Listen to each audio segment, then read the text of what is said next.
Lead sourcing would be the indicator of how well you're maturing in this business. We probably netted about 900K to a million that year. If you have to keep being told what to do, you're like that movie Failure to Launch, where he's an adult, but he's an adult baby. This was becoming a situation that I couldn't handle anymore.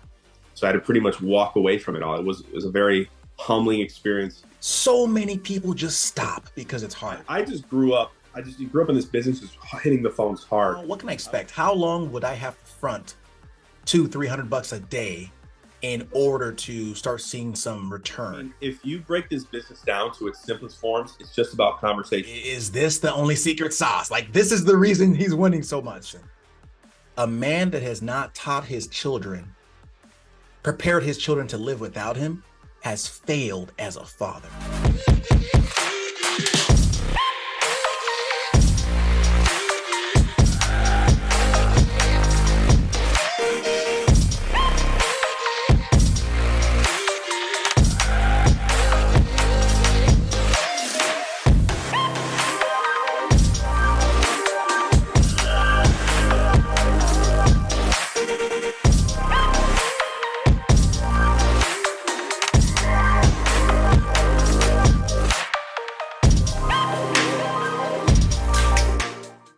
All right, Mac Agabor here, Haven Real Talk. So as I was saying before, if you have to keep being told what to do, you're like that movie Failure to Launch, where he's an adult, but he's an adult baby.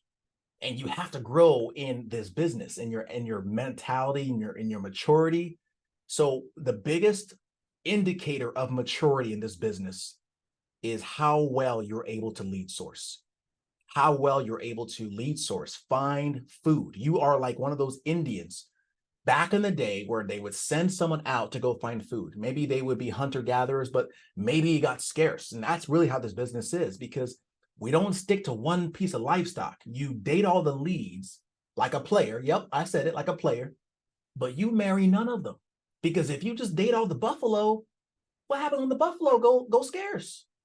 That's what happened to some Indians. They starved. And then they sent one person, hey, go find food in the East. So people started realizing, you know what? We should hunt because that's what our culture is used to. But man, you know what? Let's start planting. And here, and just follow me for a second, because this is real talk. Some Indian cultures thrive because they accepted the value of planting early, right? They knew that planting took time. They had to change the directory because they were all hunters before. But some didn't want, they want to stick to the old ways. I still want my buffalo. And so they either had to go nomads, right? I mean, who likes to be a nomad forever? Moving left to right, never having a place to just call home. But the ones who actually decided to go ahead and actually adjust, those are the ones who started off. They were hunting while they were waiting for the plants to grow. And once the plants grew that one season, man, they didn't have to hunt as much. And then each year went and they became self-sufficient. So lead sourcing would be the indicator of how well you're maturing in this business. Meaning, if the dial day is coming and you have no idea what leads you're dialing, that's a problem.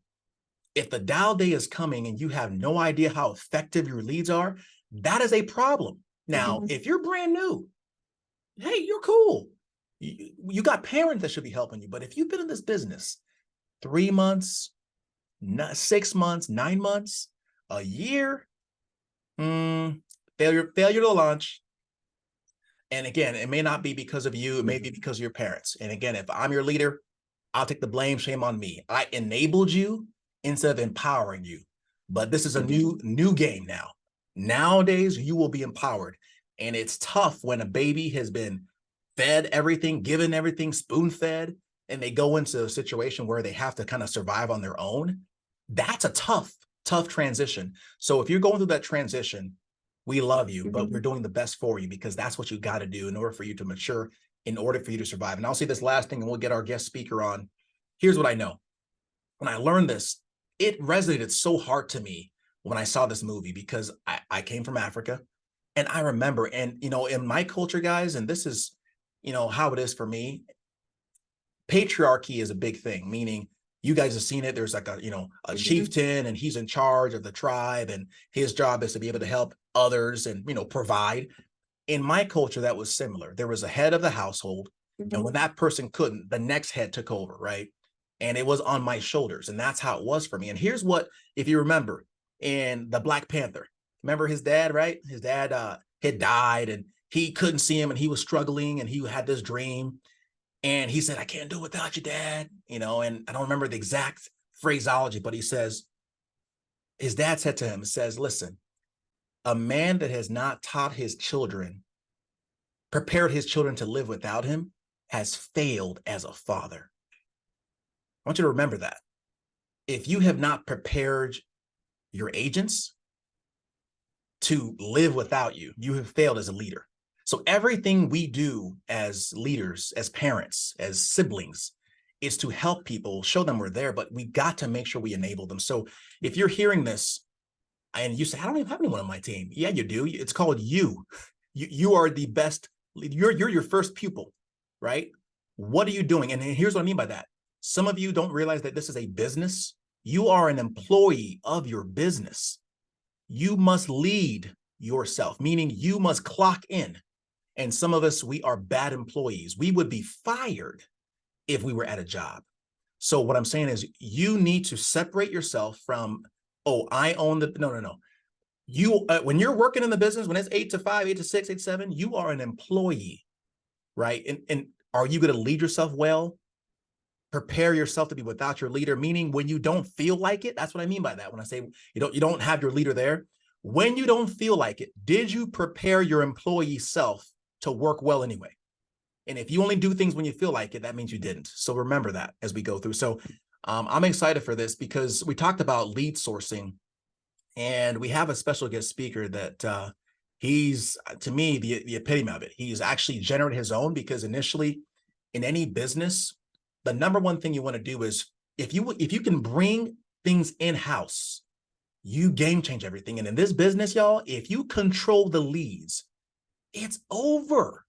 And here's a guy who's doing that. So Jonathan, I appreciate you, man, coming on. I know you got a lot going, but to be able to pour into us, I thank you, man. How you doing? Oh, it looks like you're muted. Let me unmute you.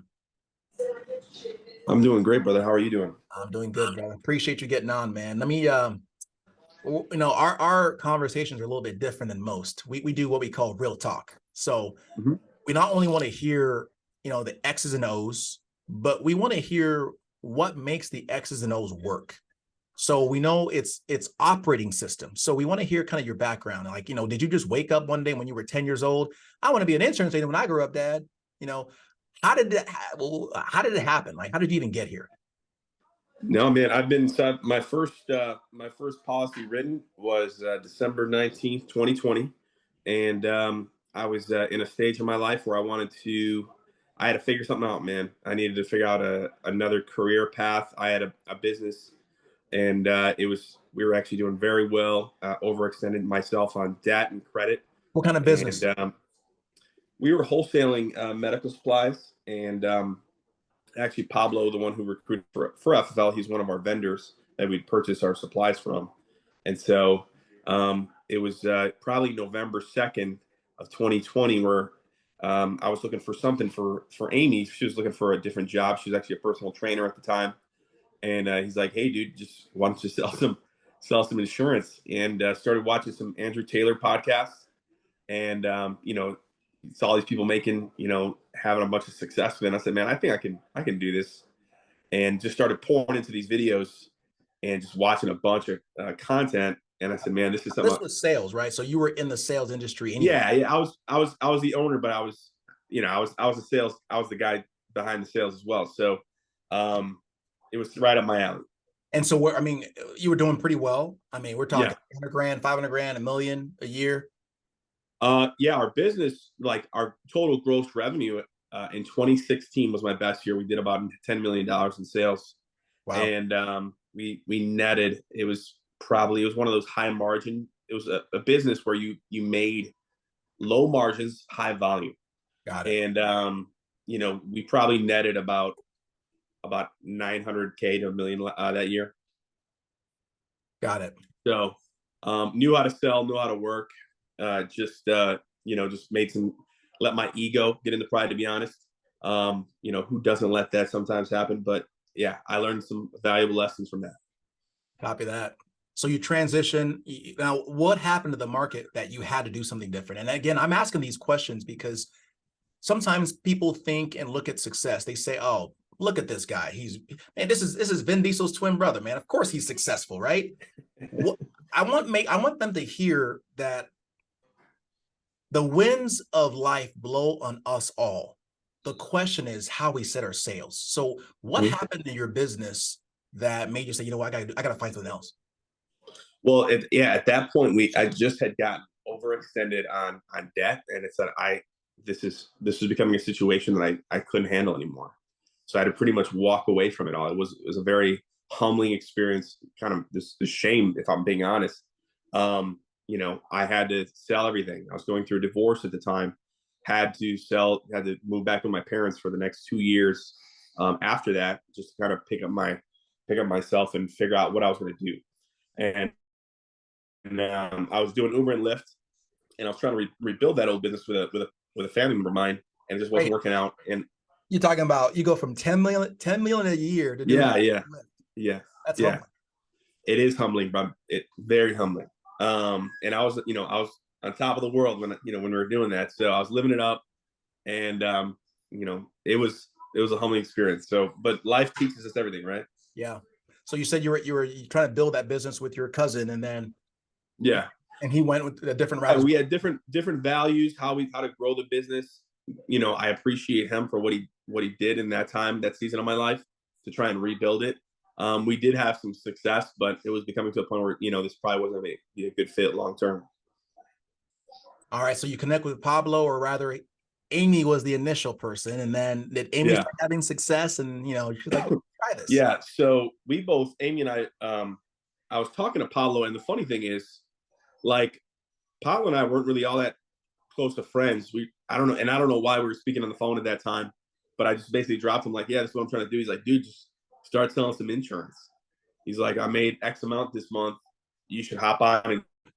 And I said, "Really?" I said, "Man," and this was actually something I was actually trying to get my license probably a year prior, but it wasn't the right time. I actually had studied. I took the in Illinois, you need to take like an in-person course for like 8 hours before you take the exam. I actually did that, but I didn't end up taking the exam. So at this point, I was right. I love it. I love it. So you jumped on. So you guys got it together.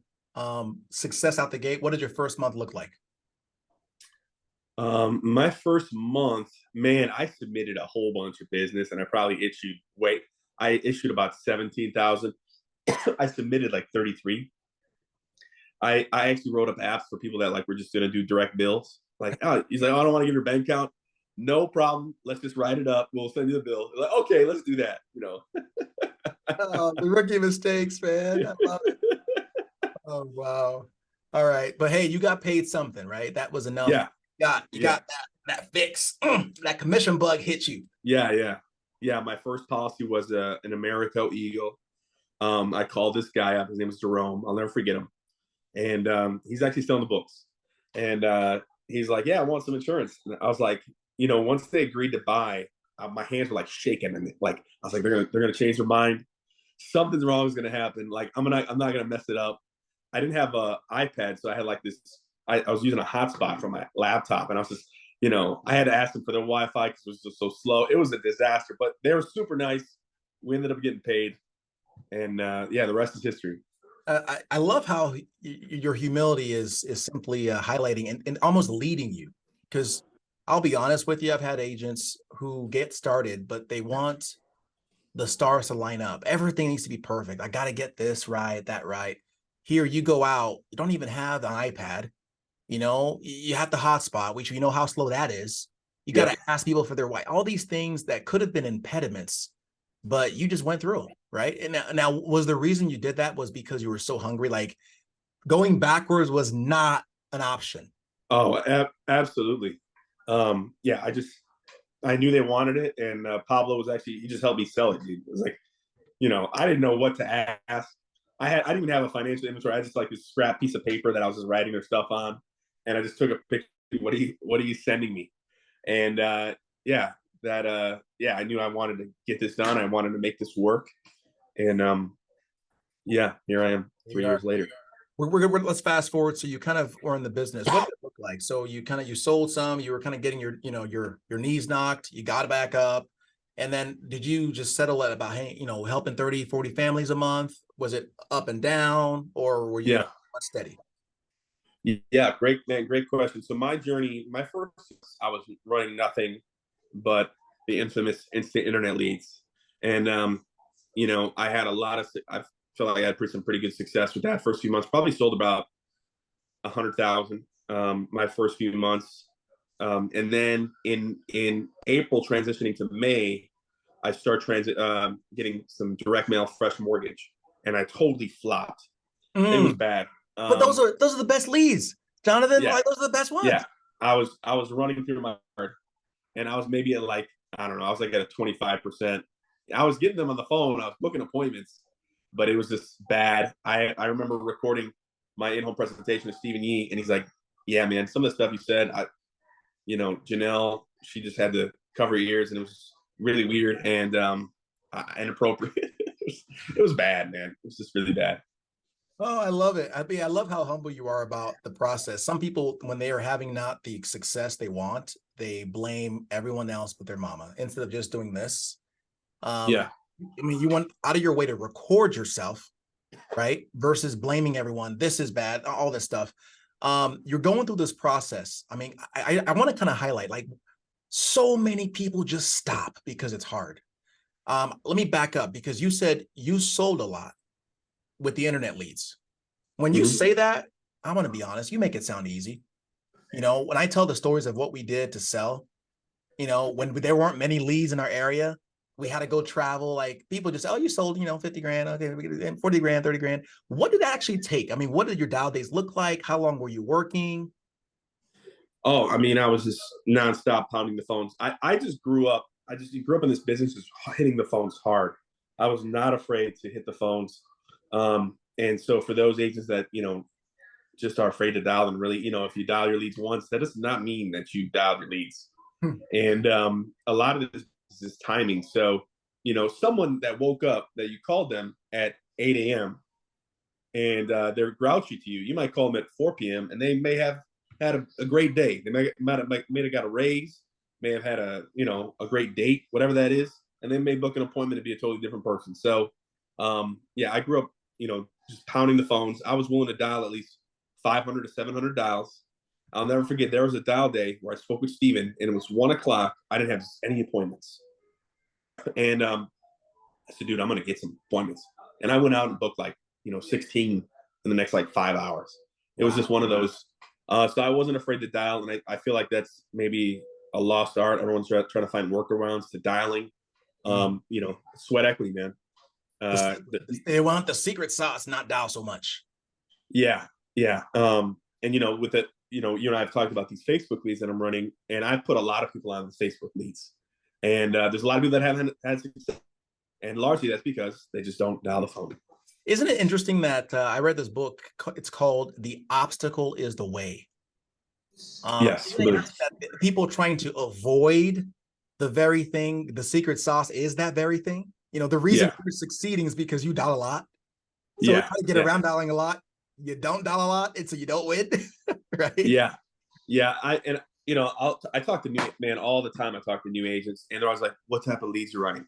Right. And no problem answering that question, but I know behind the question is, that's why I'm not succeeding. And to be honest, I'm not. And I give the same lead types. I sell last month we sold about 36,000. The month before sold about 41.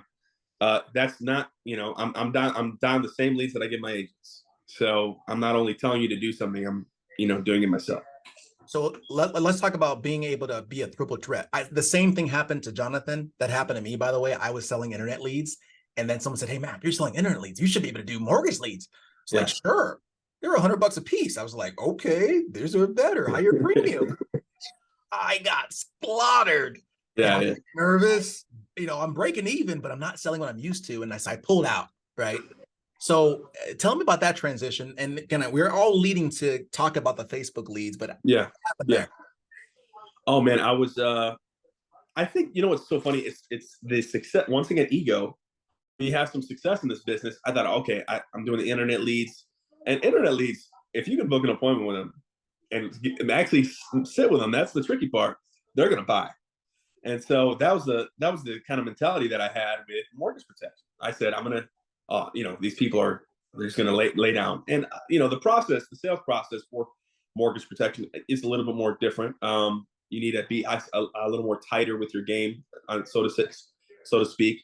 So yeah, my man, it was probably a month, and I'm in Chicago, dude, and I'm getting a lot of leads. I'm getting 20 people. Wish they had this lead flow now.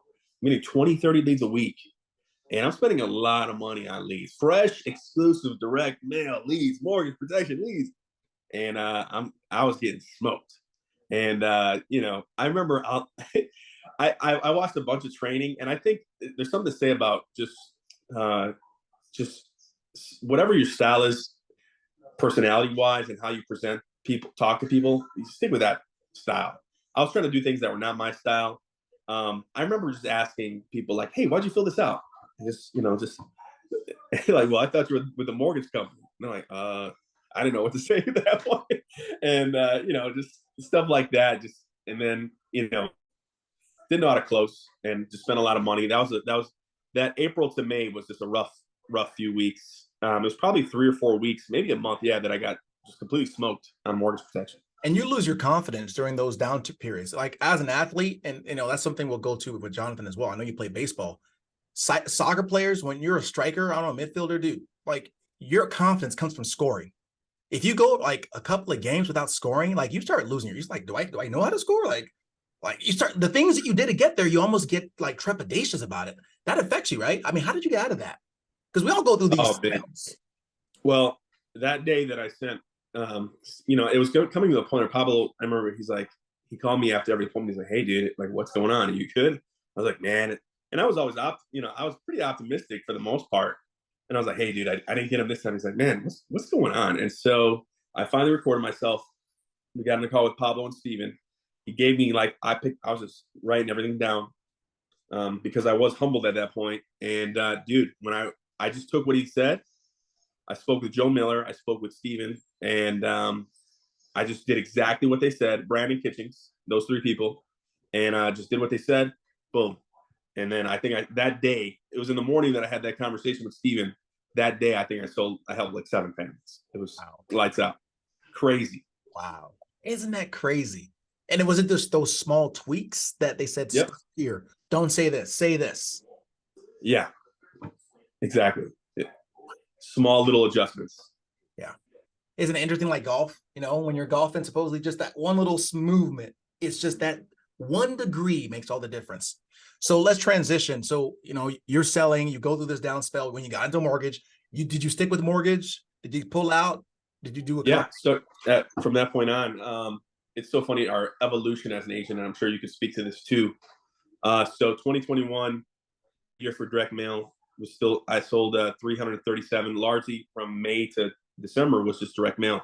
And then in 2022, I said, man, I need to go all in on direct mail. So I was doing face to face, and I locked out so many counties in the state of Illinois. I was driving around like a madman. I said, I got so fixated on fresh direct mail leads. I would, drive 2 or 3 hours. That was the only thing. Yeah. Instead of dating the lead vendor, you were marrying him. Oh yeah. I was like, dude, give me I had a list. If I could show you my list, it was maybe like 25, 30 counties. I'm like, I'm doing this with multiple vendors. And yeah, I got so fixated on that. And I was like, man, and I'm driving and I'm thinking like, man, there's gotta be a better way. Because this business is just about conversations, and here I am driving and knowing that I could probably be having conversations with people that, yeah, it just wasn't, that was so the first 2 years was large direct mail mortgage. And then this year. And then what is it that made the change? So, I mean, at the end of the day, guys, it's all about profitability. On paper, you gross however much you want, but how much came into your bank account? That's the question. What was the reason that you said, I got to make a change? Because I mean, if you break this business down to its simplest forms, it's just about conversations. How many conversations can I have in a day with people about either mortgage protection, finance, life insurance? How many of those conversations can I have? And I knew that when I was driving around, I was not having enough conversations. And it got to the point where it's like, and the thing about Chicago is that, even when the leads were good during the wintertime, the lead flow would just significantly drop. And then therefore my production would drop. And I said, man, there's got to be a better way. And so this year I decided that I need to find a better way. I wanted to generate my own leads, and I wanted to find a scalable way to build my agency where I can also give them leads that they can sell over the phone. And you and I have partnered with FFL Home Office. We're coaching agents. It's easier to manage a team when we're all in front of each other. We have the power of the group, and so that's kind of where I ended up. Tell us how do you go about? Well, before we even talk about the systems behind it, before agents hear this, let's kind of do a little prerequisite. Is this the only secret sauce? Like, this is the reason he's winning so much. What would you tell an agent before you even tell them about these leads and the idea of generating your own? Yeah. Expectations. I think that, man, it's so important to understand that there's no secret sauce. There's absolutely no secret sauce. And, having that mentality that, just because you're generating your own leads, it doesn't necessarily mean that, it's any better than anything else. There's still a cost to it. You still have to invest in your business. You still have to dial them over and over and over again, and sometimes multiple times. And so, no, there's no secret sauce to answer your question. Now, if you got to dial them over and over again, Jonathan, what's the point? Yeah, because one, they're your own leads, so nobody else is calling them typically, and people just don't answer their phones, and so they might not answer at a 9 a.m. call, but they'll answer at a 3 p.m. call. And I think it's something to say, like, especially with final expense, they're just getting blown up on the phone with all sorts of stuff. And so just because they don't answer doesn't mean that they don't want it. I think that's it. If anybody thinks that, just completely wipe that out of your mind, because just because they don't answer does not mean that they don't want the coverage for their family. That's good. That's very good. All right. Understanding that. So you ventured then into starting to generate your own, just so people know that the cost per lead is better. That's another benefit. The exclusive. But in order to get there, you have to front the money. That's the difference. It's like renting a house versus buying a house. So a lot of places it's cheaper to rent, or it's easier to rent. The barrier of entry to rent a house is less than actually buying a house. Same concept. If you don't have the funds to front it, that's a challenge, right? Yeah, I absolutely. This is a big one. I would not recommend new agents to do this. I do not recommend new agents to do this. You got to be in the business. You got to be able to sell. You got to have some success over the phone, because there is an upfront investment. And so, sometimes, I'm spending $300 a day on my ads. I mean, can you sustainably afford that without putting yourself in a bad financial position? Stuff like that. I do not recommend new agents, starting off. If you don't have any sales experience, this is new to you, I would not do it. So asking this question, if I'm a new agent, or not new agent, if I'm a seasoned agent, I have some kind of success, I'm ready to go to the next level. What can I expect? How long would I have to front $200-300 a day in order to start seeing some return? How long do I have to front it, just so I can know whether I am ready or not? I mean, the great thing is, whenever, is it okay to say who I went through? Yeah, please. So I went through personally a gentleman by the name of Bobby Villanueva. I saw him in a few different podcasts with some insurance folks. I definitely trust the guy. I started my ads at $50 a day, and I was starting to see some success because my ROI was so good. So I went to the point where it's like, okay, I need to start investing more in this because it's working. And so I bought a different ads account. I was able to, which allowed me to spend more per day. And so that's kind of how I got set up. So I started small. I started with $50. And how long did it take you before with all the investments? I know he has an upfront investment. How long did that take you for you to be able to start recouping the cost? I mean, me was maybe like a week, a couple days. You were grinding. Yeah, we were working them. I'll never forget. I got a call. It was on New Year's Eve. It was almost probably around the same. I want to say the week I started. This lady had called in. She was a Facebook lead, and they allow you to call in. Like it's like a live transfer, which is great. And I sold her a 3,000 AP Aetna, and that was it. Game over. I said, I'm all in on this. That would be game over for anybody. Yeah. So, all right, let's go ahead and dedicate the rest of the call to this. So, Facebook, we have to, we know what it is. We know why. You control the process. Typically, these are exclusive. And let's talk about how. Do you just get with Bobby? That's how you do it. And then what the big thing I want you to focus on is, okay, now you start getting it. What does the first day look like? The first week look like? What does a successful process look like? For running those specific leads is what you're asking? Mm-hmm. You dial them, and you dial them. The great thing, like I just called one of my leads. I just got a fresh batch. I got like 40 leads overnight, and in my ninth call, I got a sale. So I'm running those through the phone burner, and I'm just dialing them multiple times. Phone burner is a must, or some sort of power dialer is a must, guys. If you are not using some sort of power dialer system, whether that be Ringy, whether that be phone burner, whether that be call tools, I mean, I don't know. I don't know what to say. You just got to. It's part of the business, especially when you're dialing internet leads.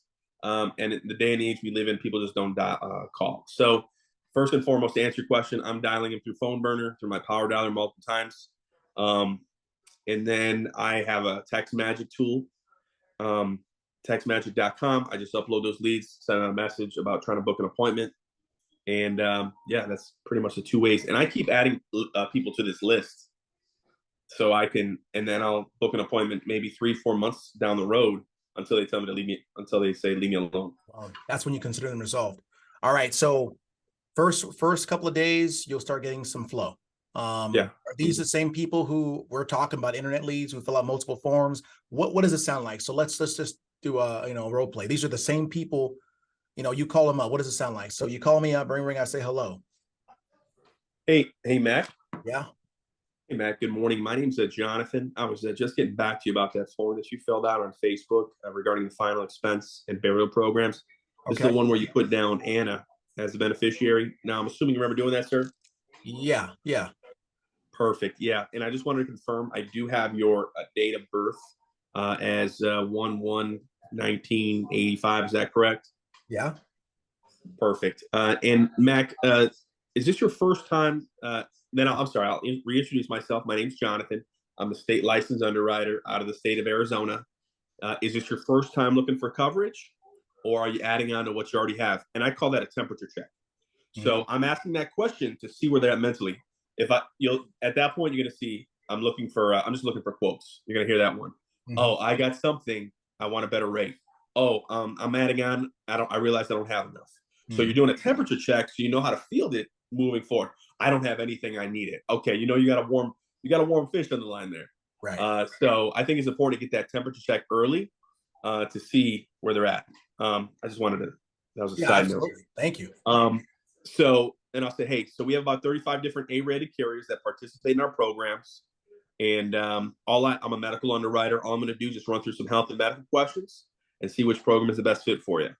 And then I'm waiting for some pushback to see where they're at mentally. Oh, if they say okay, then I'm driving right into the financial heart attack, stroke, or cancer, any history of asthma or COPD, diabetes, hepatitis, liver, kidney disease. I'm running through all those. And then we're talking immediate, like after you set the table. Did you set the table up front? And hey, here's what we're gonna need: socials, banking. I do not do that. And I believe you do it, Mac. For me personally, I feel like that just scares off a lot of people. And I feel like I can build enough knowledge and rapport throughout the presentation that it doesn't come back to bite me in the butt. Now, does it happen? Sure, sometimes. Sure. But I feel like there'd be more people that are in the situation than not. Like if I did that up front. That's just me. We all have our style, and I understand why people do that to not waste their time. But for me, it's never been like it hasn't been an issue as of late. Listen, Charles Barkley, Shaq, he can go dunk, right? You don't want Shaq on the free throw line, okay? Right. So truth be told is some people's style is you can do something a certain, like Jonathan can pull off bald head. I don't know if I could, right? But just remember that it isn't that it's bad. It's just that he doesn't pull it off as well as others. But he's just as effective doing it that way than the other way. So if you're as effective doing it his way, do it. Yeah. You know, that's good. Yeah. So, and then what I'll do is we'll go over, I'll ask the 3 buying questions for these presentations. Hey, so what does that look like if, Anna had to liquidate? I'll say the word liquidate because I feel that's a triggering word. If Anna had to liquidate $10,000 to $15,000 if something were to happen to you, oh no, that would put her in a bad spot. Gotcha. And I was speaking with a new agent yesterday, and let's say someone throws you a curveball that you don't like. Maybe it's an open-ended answer that you thought it was going to be another answer, but it ends up being an answer that you didn't expect. So if I ask the question, oh, would it put her in a bad spot? And then you say, no, she'd be okay. She's good. She's a doctor. She makes $250,000 a year. We got a bunch of money in the bank. And if you don't drill down, I call it drilling down to get back on your page. Well, I'm assuming you fill this out because you don't want her to use that money, right? I'm asking that question. So if I just left it like that, open ended, oh yeah, then he can always resort to that later on. Yeah. Now, but I drilled down a little bit deeper and I got him to say yes to get on my page. Then I've got him agreeing with me. Yeah, that's good. That's really I'll ask that question. What does that look like if she had to liquidate $10,000 to $15,000? I'm assuming you put this in place so your family isn't left with any obligations or burdens. If something were to happen, and sometimes I will have them play it out. What does that look like if they had to come out of pocket? Oh well, blah blah blah. You get them talking. If you get people talking and selling themselves, then it's a sale. Sometimes it's not the question. It's just the fact that you're getting a body to start in motion. The mouth starts moving and it won't stop. When the mouth moves, the mind expands. All of a sudden, now they're thinking life insurance, right? Yeah. Yeah. I like it. Hey, Jonathan, you're frozen on us. You still there? All right. Hey, if he's frozen, someone type in the chat F on the chat. Maybe it's just me. But if he is, we got some questions in the chat. It says here, let me just text him real fast.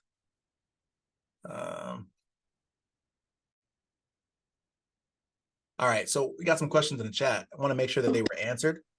Hey, are you back? Hey, there we are. There we are. I lost it. Okay. Okay, cool.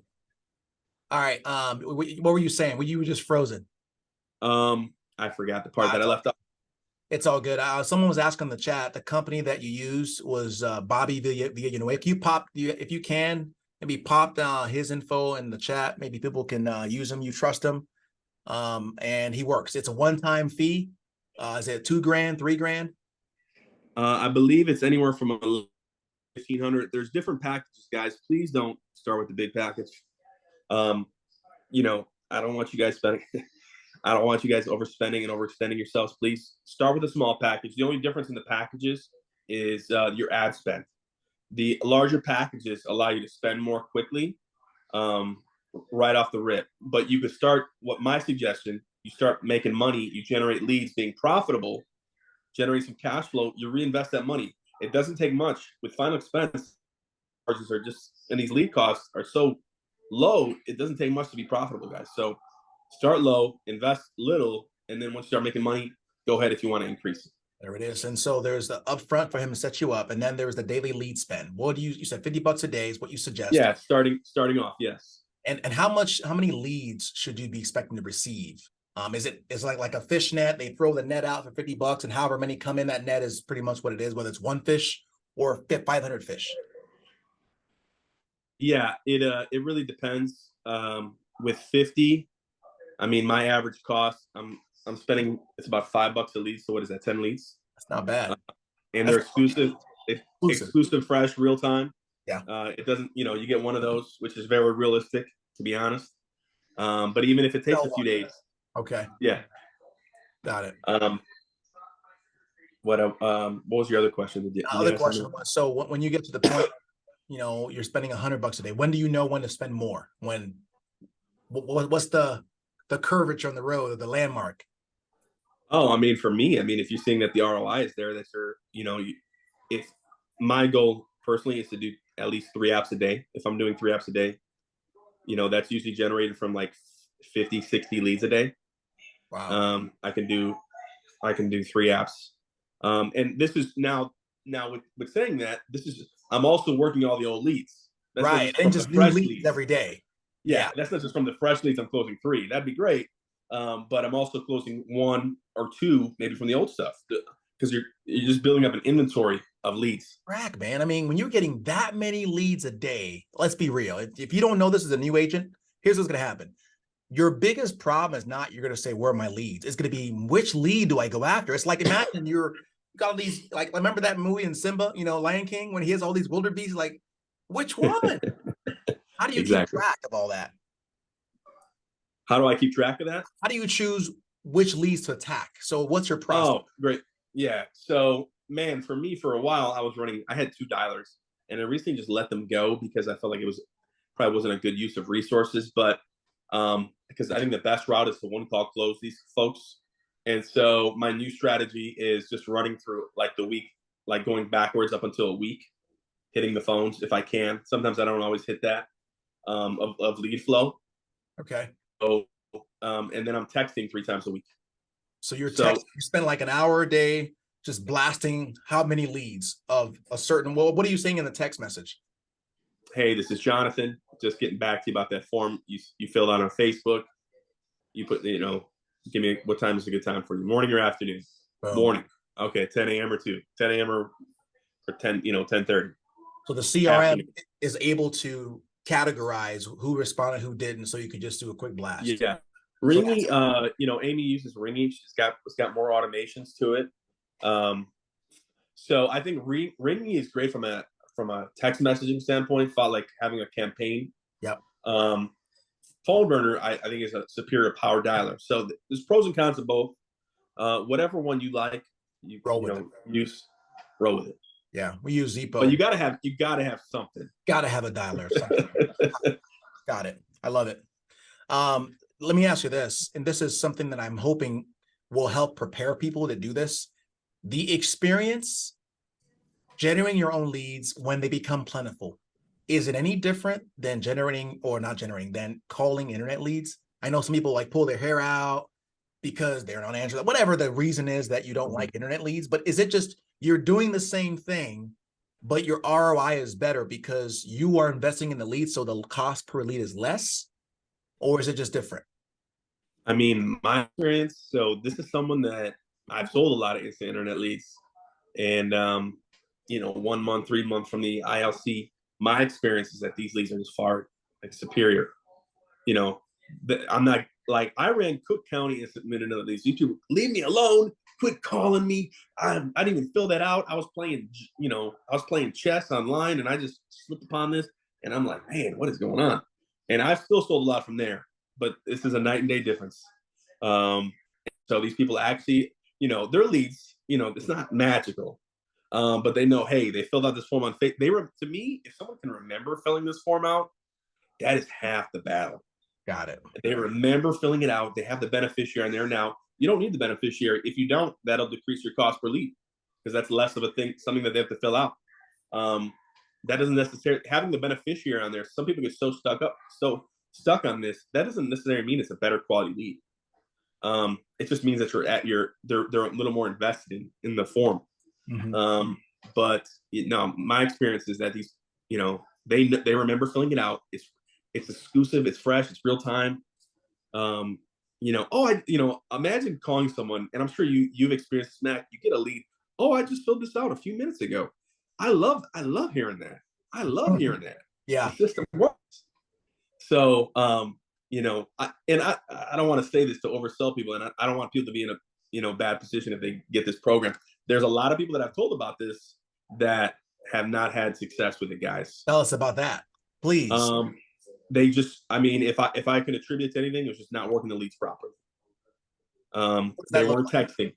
They weren't texting consistently. You need to add texting to your arsenal, guys. If you're not, you're losing big. There's a girl out of our office in Chicago. She just started. She started a few months back, and I told her about this. She doesn't even dial leads anymore. She just texts, and she's booking appointments. It's insane. And she just amassed this. She's got this whole inventory of leads that she just continues to hit, and she just squeezes premium from it. So you need to be texting, because the day and age, people just don't answer their phones. So do you get people that still, hey, I thought this was free? You still get those? Yeah, you get those, absolutely. Okay. The nature of the final expense industry is, it's usually the advertising is usually some form that says, the state just released a new program, and people would think that that's a free program. Got it. Hey, but for the most part, most people realize it's the burial coverage. That's what they know. Got it. Hey, we're gonna close shortly. If you have any questions, go ahead and drop into the chat for Jonathan. There was a question above, Jonathan. Someone was asking, those small tweaks, if you can even remember them, that made the difference for you. What were just some examples that you can remember? Is this for this is when you were speaking with Pablo, Steven. Oh. What are those small tweaks? And hey, throw some other questions if you have any on the chat. You want me to go over my mortgage protection presentation? Shoot, and the key is what I think what the person's looking to hear is maybe what is it you were saying and what did you change that made all the difference? I was just bad, man. I was just bad. Yeah, I would ask questions. I mean, a lot of times I would ask open-ended questions that I didn't know how to handle at the time. And then if you don't address these open-ended questions, like, hey, why'd you fill this out? I would always start the presentation with, why would you fill this out? And instead of just being super assumptive with the presentation. And so when I walk into the house, or when I was doing in person, I would just say, hey, my name's Jonathan. It's just my job to see if you qualify or do not qualify. And then you lay the framework of what the conversation looks like. Just going to run through some questions about your mortgage, some questions about your income and budget. Then we're going to run through some health questions, because you do have to qualify for these programs. Then what I'm going to do is going to shop around all the A-rated carriers and see which is going to be the best fit for you based on your age and health. At that point, the old Joe Miller, you can choose to accept or decline. If you decline, I'm getting out of here quickly. If you accept, I'm going to submit an application to carriers. You can adjust. If you wake up tomorrow and you think that I put you in something that's maybe too expensive, or you wanted more coverage, we can adjust it all within the first 30 days. Any questions about what I just explained? And then I proceed. Let's proceed. And what percentage of people, as you go through, give you any hassle about personal information, social, and especially banking at the end? With that, man, none. I mean, because you're a professional.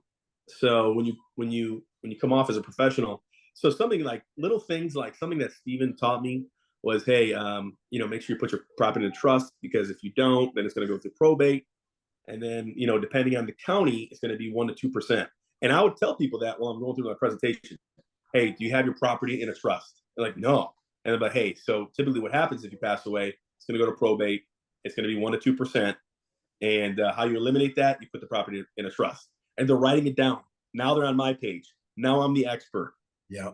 They don't kick back because you just took control. I'm giving them free value. I'm not trying to sell them something. I'm just the guy that's trying to help them. Right. And so, man, I've had so many people just write that down. Okay, yeah. And they know I'm not, it's true. The property will have to go through probate, and they're going to have to incur some financial obligation to pull that out. It's good.